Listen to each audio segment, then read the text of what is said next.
खुलुमबाय गोजोन फुंबिलिनि बयनिसिमबो गाहाम हामलायनायखौ जासिहरनाय थाबाय।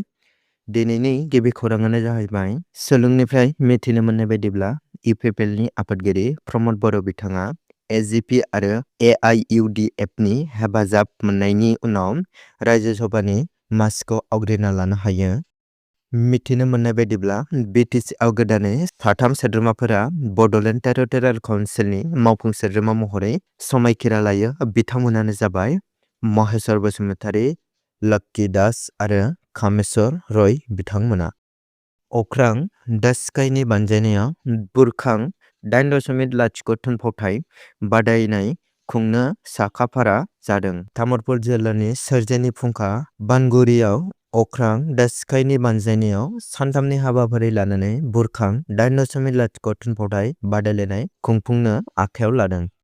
एलपिजि गेसनि बिबां बांनायखौ खोनानो मोननाय जादों।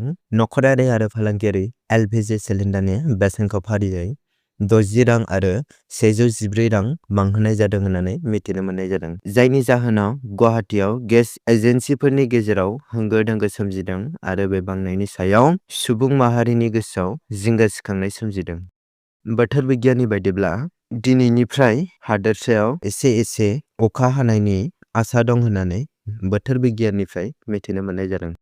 मेघालयनि सुबुरिया हादोरसा पुलिसआ फेग्रा मुवानि हेंथायै अपारेसन खालामनायाव गोबां जाफुंसार जानो हादों। एन्टि नारकेटिक टास्क फर्स आरो सा सानजा जयन्तिया हिल्स जिल्ला पुलिसआ हर गेजेराव काछार जिल्लानि सिमा साखाथियाव मोनसे अपारेसन खालामो आरो गोबां बिबांनि आयेन बेरेखा फेग्रा मुवाफोरखौ बोखांनो हादोंमोन। बेयावनो सानै दावबायारिनिफ्राय ड्राग्स बोखांनो हायो।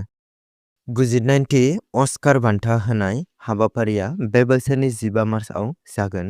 बलिउडनि फावखुंग्रि प्रियंका च'प्राया बि अस्कार 2026 नि थाखाय बान्था सायख'जादों। प्रियंकाजों लोगोसे हलीवुडनि स्टारफोर जेरै रबार्ट डाउनी जुनियर आरो gwyneth पाल्ट्रीआबो अस्कार बान्थाखौ मोनगोन होननानै मिथिनो मोननाय जादों।